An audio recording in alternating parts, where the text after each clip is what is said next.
Et on commence ce journal, Olivier, avec la Syrie qui dénonce ce matin une nouvelle attaque israélienne à proximité de Damas. Oui, il s'agit selon les Syriens de la deuxième attaque israélienne cette semaine. L'armée syrienne a déclaré que le système de défense aérien avait été déclenché cette nuit après que des missiles avaient été tirés depuis le plateau du Golan. Cette attaque, selon Damas, aurait causé des dégâts matériels et un civil aurait été aussi blessé. Cette attaque intervient 3 jours après que les Syriens ont annoncé qu'Israël avait tiré des missiles sur des cibles militaires dans la région aussi de Damas, à Jérusalem. On refuse de commenter ces informations syriennes. Au chapitre politique, une rencontre hier entre Naftali Bennett et un député de son parti qui avait menacé de quitter la coalition donne quelques jours de sursis du coup à l'actuel gouvernement.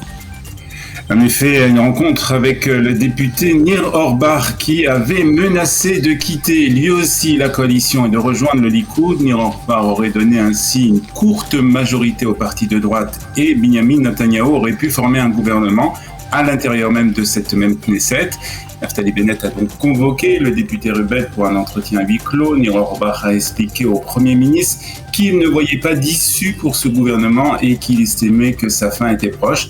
Naftali Bennett a donc demandé à Nir Orbar de patienter encore quelques jours et a promis de s'occuper de certains députés, en particulier des députés de Meretz qui menacent la stabilité de la coalition. Les deux hommes sont sortis optimistes de cette rencontre et ont prévu de se revoir ce dimanche. Et justement, l'une de ces députés du parti Meretz, Rinaoui Zohabi, a révélé hier avoir reçu des promesses de la part de Yair Lapid concernant le repeuplement de villes arabes détruites en 1948. En effet, la députée qui a déclaré il y a plusieurs semaines qu'elle quittait la coalition avant de revenir sur sa décision, a affirmé dans une interview en langue arabe que pour la persuader de se rétracter, le ministre des Affaires étrangères, Yair Lapid, lui avait promis de repeupler 2 villages arabes dont les habitants ont été expulsés. Et cela a été contrecarré, a-t-elle dit. La suite de ces déclarations, des figures de l'opposition, dont Benjamin Netanyahu, se sont empressés de critiquer Yair Lapid pour avoir prétendu planifier de consentir au droit de retour des Palestiniens. Yair Lapid a démenti les déclarations de Rinaoui Zohabi en écrivant sur Twitter qu'il s'agissait d'une hallucination. Diplomatie à présent, le Premier ministre israélien s'est rendu à Abu Dhabi pour rencontrer le nouveau président émirati.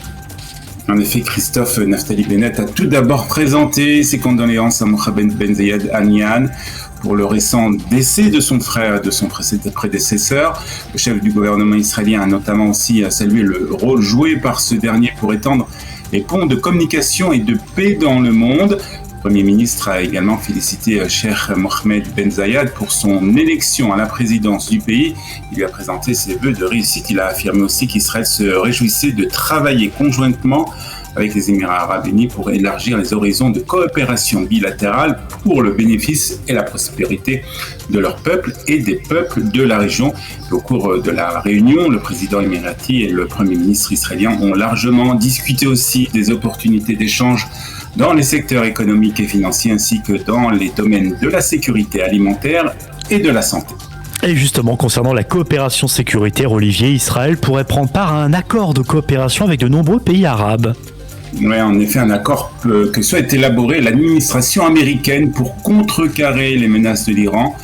Dans le cadre donc de cet accord qui n'a pas été encore signé, les États-Unis mettront en place une coopération entre Israël, 6 États arabes du Golfe, ainsi que l'Égypte, la Jordanie et l'Irak. Washington a l'intention de promouvoir donc une stratégie sécuritaire face à l'Iran. Le projet d'accord, qui n'a pas été donc définitivement approuvé, obligera le Pentagone à présenter un plan de défense complet dans les 80 jours face aux différentes menaces posées par Téhéran. Cet accord, s'il est signé, obligera aussi Israël à collaborer avec certains États avec lesquels il n'entretient pas de relations diplomatiques, dont l'Irak, qui pourtant a adopté une loi dernièrement criminalisant toute normalisation ou toute relation avec Israël. Et puis pour terminer, une bonne nouvelle pour les amateurs israéliens de foot, ils pourront se rendre au Qatar pour assister au match de la Coupe du Monde 2022.